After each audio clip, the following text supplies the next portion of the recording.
Hello बच्चों, 18 फरवरी को आप लोगों का हिंदी का एग्ज़ाम है। उसके लिए बच्चों आज हम लोग वेरी वेरी इंपॉर्टेंट क्वेश्चंस करेंगे हिंदी का बच्चों, जो कि आपके लिए बहुत ही ज़्यादा इंपॉर्टेंट है। ये सब क्वेश्चंस आपको देखने के लिए मिलेगा बच्चों आपके एग्ज़ाम में।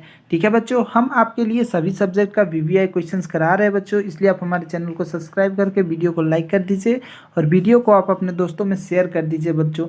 और बेल नोटिफिकेशन ज़रूर ऑन कर लीजिएगा बच्चों, क्योंकि हम सभी सब्जेक्ट का जब वीवीआई क्वेश्चंस का वीडियो डालें तो आपके पास तुरंत नोटिफिकेशन चला जाए। ठीक है बच्चों, तो चलिए देखिए फटाफट क्वेश्चन नंबर 1 से स्टार्ट करते। देखिए पहला क्वेश्चन है, राम लखन परशुराम संवाद पाठ के रचयिता हैं। तो बच्चों राम लक्ष्मण परशुराम पाठ जो बच्चों उसका रचयिता कौन है? तो बच्चों तुलसीदास हैं। ठीक है, ऑप्शन नंबर ख इसका राइट आंसर हो जाएगा। और बच्चों आप लोग पाठ और पाठ का लेखक का नाम जरूर याद कर लीजिएगा, हिंदी में भी और इंग्लिश सब्जेक्ट में भी, क्योंकि 1 से 2 नंबर का ये आपसे 100% पूछा जाएगा। ठीक है बच्चों, तो आप लोग जरूर याद कर लीजिएगा। चलिए अगला क्वेश्चन की ओर बढ़ते हैं। 2 नंबर क्वेश्चन है, राम लक्ष्मण परशुराम संवाद किस ग्रंथ का अंश है? तो बच्चों राम लक्ष्मण परशुराम संवाद जो है बच्चों ये रामचरितमानस से लिया गया है। ठीक है, ऑप्शन नंबर ख इसका राइट आंसर हो जाएगा। चलिए बच्चों अगला क्वेश्चन की ओर बढ़ते हैं। अगला क्वेश्चन हम लोगों का 3 नंबर, बाल गोविंद भगत का कद कैसा था? तो बच्चों कहानी पढ़े होंगे, बहुत ही मज़ेदार कहानी है बाल गोविंद भगत का। तो मंझले कद का, ठीक है, एक होता है बच्चों कि पूरा बड़ा, ठीक है, एक होता है मान लीजिए ये पूरा बड़ा, एक होता है उससे थोड़ा सा छोटा हाइट में, एक होता है काफ़ी ज़्यादा छोटा। ठीक है, तो इनका जो कद था बच्चों बाल गोविंद भगत का वो बीच वाला था। ठीक है, मंझले कद का। चलिए अगला क्वेश्चन की ओर बढ़ते हैं। अगला क्वेश्चन हम लोगों का 4 नंबर, हालदार साहब को चश्मे वाले में क्या समानता है? मतलब कि हालदार साहब और चश्मे वाले में क्या समानता है बच्चों? तो हालदार साहब और चश्मा वाला में दोनों देशभक्त थे। ठीक है, दोनों जो है वो क्या थे? देशभक्त हैं। ठीक है, चश्मा वाला चश्मा बेचता था। ठीक है, चलिए बच्चों अगला क्वेश्चन की ओर बढ़ते हैं। अगला क्वेश्चन 5 नंबर है, बाल गोविंद भक्त की उम्र कितनी थी? तो चलिए बच्चों बताइए। तो बाल गोविंद की जो भक्त है बच्चों वो 60 के पार थी। ठीक है, ऑप्शन नंबर बी इसका राइट आंसर हो जाएगा।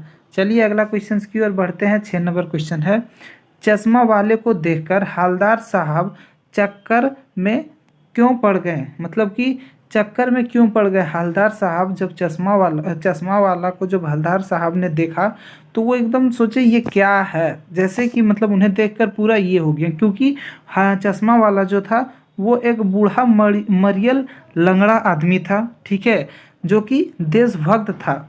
चश्मा वाला ही बच्चों जो है जो कि चौराहे पर जो मूर्ति था उसमें क्या करता था?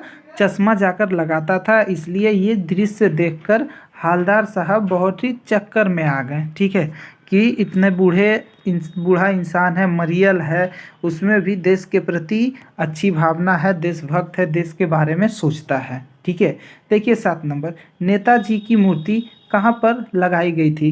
तो बच्चों कहानी आप लोग पढ़े होंगे, कहानी बड़ा ही मज़ेदार कहानी है। तो नेताजी का जो मूर्ति है बच्चों वो बाजार के चौराहे पर लगाया गया था। कहाँ लगाया गया था? बाजार का जो चौराहा था उसके बीचों बीच लगाया गया था। ठीक है, ऑप्शन नंबर ग राइट आंसर हो जाएगा। चलिए अगला क्वेश्चन की ओर बढ़ते हैं। 8 नंबर क्वेश्चन, कन्यादान कविता के कवि कौन है? तो देखिए बच्चों कन्यादान कविता जो है इनका जो कवि है वो ऋतुराज है। आप लोग कविता और कविता का लेखक का नाम जरूर याद कर लीजिए बच्चों। ठीक है, चलिए 9 नंबर क्वेश्चन, लड़की जैसी दिखाई ना देना का तात्पर्य है? तो बच्चों इसका तात्पर्य है लड़की जैसा दिखाई ना देना, इसका मतलब होता है कि कमज़ोर मत बनना। ठीक है, ये जो है इसमें बताया गया था। ठीक है, कहानी में बताया गया कि लड़की जैसा दिखाई ना देना का मतलब कमज़ोर मत बनना। ठीक है बच्चों, चलिए अगला क्वेश्चन 10 नंबर है, कविता के अनुसार फसल किसका रूपांतर है? तो बच्चों बताइए कवि के अनुसार फसल जो है ये किसका रूपांतर है? तो पहला ऑप्शन है पानी का, मिट्टी का, बादल का, सूरज के किरणों का। तो इसका राइट जो आंसर हो जाएगा बच्चों सूरज के किरणों का। ठीक है, ऑप्शन नंबर घ इसका राइट आंसर हो जाएगा। चलिए अगला क्वेश्चन की ओर बढ़ते हैं। अगला क्वेश्चन है 11 नंबर, फसल किसका गुणधर्म है? तो बच्चों फसल जो है वो किसका गुणधर्म हो सकता है? तो पहला ऑप्शन है मिट्टी, पानी, किसान, हाथ का, तो इसका राइट आंसर हो जाएगा बच्चों किसान का। ठीक है, किसान का जो है, सॉरी मिट्टी का। ठीक है, क्या हो जाएगा, मिट्टी का गुणधर्म हो जाएगा। फसल जो है वो मिट्टी का गुणधर्म हो जाएगा। ठीक है, ऑप्शन नंबर ए। चलिए अगला क्वेश्चन की ओर बढ़ते हैं। 12 नंबर, उत्साह कविता के कवि कौन हैं? तो बच्चों उत्साह कविता के कवि सूर्यकांत त्रिपाठी हैं। ठीक है, सूर्यकांत त्रिपाठी निराला, ऑप्शन नंबर ख इसका राइट आंसर हो जाएगा। चलिए बच्चों नेक्स्ट क्वेश्चन की ओर बढ़ते हैं। अगला क्वेश्चन हम लोगों का 13 नंबर है। उत्साह कविता में कवि ने किसको संबोधित किया था? तो चलिए बताइए बच्चों, उत्साह कविता में कवि जो है वो किसको संबोधित कर रहे हैं, किस पर बातें कर रहे हैं? तो बादलों को संबोधित किए थे। किनको? बादल को। चलिए बच्चों अगला क्वेश्चन की ओर बढ़ते हैं। 14 नंबर, कवि के अनुसार कौन सांस लेता है तो घर भर जाता है? तो बच्चों बताइए कौन सा? तो देखिए फागुन का जो महीना होता है, कवि का कहना है कि फागुन का महीना में जो हवा चलता है वो बड़ा ही मनमोहक होता है, चारों तरफ हरियाली होती है। क्योंकि बच्चों अभी आप लोग देखिएगा तो जितना भी पेड़ पौधा होगा धीरे धीरे उसका पत्ता झड़ झड़ जाता है। ठीक है, और फागुन के महीने में जो है पत्ता आने लगता है, नया नया पेड़ों में पत्ता आता है, बड़ा ही अच्छा लगता है, मस्त हवा चलता है, ना ज़्यादा ठंड होती है ना ज़्यादा गर्म। ठीक है, और मस्त सा हवा चलता है, अच्छा लगता है। तो इसीलिए कहा गया है कि कवि के अनुसार सांस जब लेता है तो घर पूरा भर जाता है उस हवा से। बहुत ही अच्छा जो महीना होता है फागुन का बच्चों। ठीक है, चलिए अगला क्वेश्चन की ओर बढ़ते हैं। 15 नंबर, यह दांतुरिक मुस्कान कविता के कवि कौन है? तो बच्चों बताइए तो इसका नागा अर्जुन। ठीक है, Naga Arjun, option number A का इसका राइट आंसर हो जाएगा। 4-5 गो कविता का हम आपसे पूछ रहे हैं ताकि आपको याद हो जाए। ठीक है बच्चों, ज़्यादा याद हो जाए। सारा को तो कभी एक वीडियो में नहीं कर सकते, तो सबका एक एक करके लेके आएंगे। ठीक है, चलिए अगला क्वेश्चन की ओर। 16 नंबर, इस कविता में व्याख्या का केंद्र बिंदु कौन है? तो देखिए बच्चों पहला ऑप्शन है कवि, माँ, बच्चा और युवक। तो बच्चों बच्चा पर एक कहानी बनाया गया था। ठीक है, अभी ये क्वेश्चन आएगा तो आप लोग बच्चा क्लिक कीजिएगा। ठीक है, बच्चा जो है इसका राइट आंसर हो जाएगा। चलिए अगला क्वेश्चन की ओर बढ़ते हैं। 17 नंबर, किसकी मुस्कान को देखकर हताश और निराश व्यक्ति में आशा का संचार हो जाता है?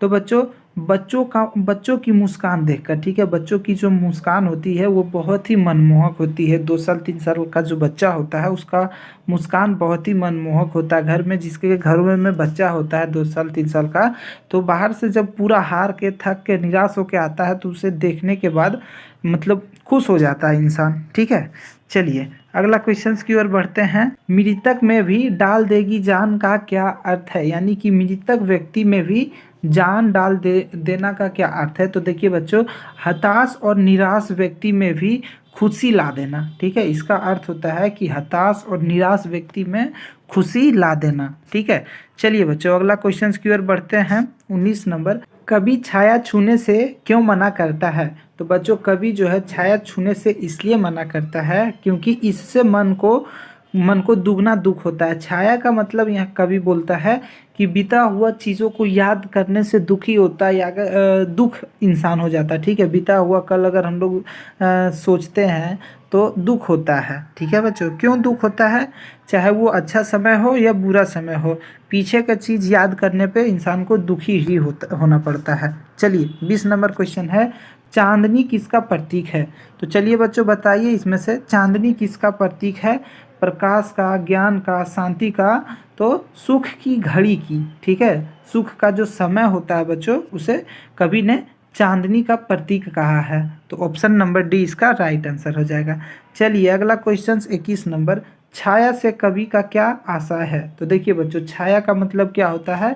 अतीत की स्मृतियों, यानी कि अतीत का बीता हुआ जो हमारा जीवन का घड़ी बीत चुका है उसे छाया कहा है कवि ने। ठीक है, चलिए अगला क्वेश्चन की ओर बढ़ते हैं। अगला क्वेश्चन है, रेगिस्तान की रेत पर सूर्य की किरण के पड़ने से पानी होने का आभास को क्या कहते हैं? तो बच्चों रेगिस्तान जो होता है या फिर सड़क पर भी जब पूरा धूप होता है ना तो देखने पे लगता है कि आगे पानी है, लेकिन आगे जाने पे पानी रहता नहीं है, लेकिन हमें आभास होता है। तो इस चीज़ को मृग तृष्णा कहा जाता है। ठीक है, ऑप्शन नंबर ए इसका क इसका राइट आंसर हो जाएगा। चलिए बच्चों अगला क्वेश्चन की ओर बढ़ते हैं। लड़की की माँ दुखी थी क्योंकि उसकी कन्या ही उसकी एकमात्र एकमात्र क्या थी, तो पूंजी थी। लड़की की माँ यानी कि माँ को लगता था कि उसकी बेटी की शादी हो जाएगी, तो उसकी बेटी मतलब जाने का दुख सब की माँ को होता है, तो उसको लगता था कि मेरी बेटी ही मेरी अंतिम पूंजी है। ठीक है बच्चों, ऑप्शन नंबर ख इसका राइट आंसर हो जाएगा। चलिए अगला क्वेश्चन की और 24 नंबर। हलदार साहब को कौन सी बात बुरी लगी? तो चलिए बच्चों बताइए कि हलदार साहब को कौन सी बात बुरी लगी थी। तो पान वाले द्वारा देशभक्त का मजाक उड़ाया जाना, यानी कि पान वाला जो था बच्चों कहानी में, वो जो है चश्मे वाला का मजाक उड़ाया था। चश्मे वाले को बूढ़ा लंगड़ा इस तरह का कुछ शब्द का प्रयोग किया था और इसीलिए हलदार साहब को ये इस बात का बुरा लगा था। ठीक है बच्चों, चलिए अगला क्वेश्चन की ओर बढ़ते हैं। अगला क्वेश्चन हम लोगों का 25 नंबर है। गोपियाँ कृष्ण के प्रति कैसी भावना रखती है? तो बच्चों गोपियाँ जो है कृष्ण के प्रति प्रेम की भावना रखती है। ठीक है, प्रेम की भावना। चलिए बच्चों अगला क्वेश्चन की ओर बढ़ते हैं। 26 नंबर। कवि के अनुसार गोपियों का स्वभाव कैसा है? तो बच्चों बताइए कि गोपियों का जो स्वभाव है वो कैसा है? तो चतुर, निर्दयी, घमंडी, भोली। तो ऑप्शन नंबर डी इसका राइट आंसर हो जाएगा बच्चों। गोपियों का जो स्वभाव है एकदम भोली है। ठीक है। 27 नंबर क्वेश्चन। लखनऊ किस प्रदेश की राजधानी है? तो बताइए बच्चों लखनऊ किसकी है? तो उत्तर प्रदेश की। ऑप्शन नंबर क इसका राइट आंसर हो जाएगा। चलिए अगला क्वेश्चन की ओर बढ़ते हैं। 28 नंबर।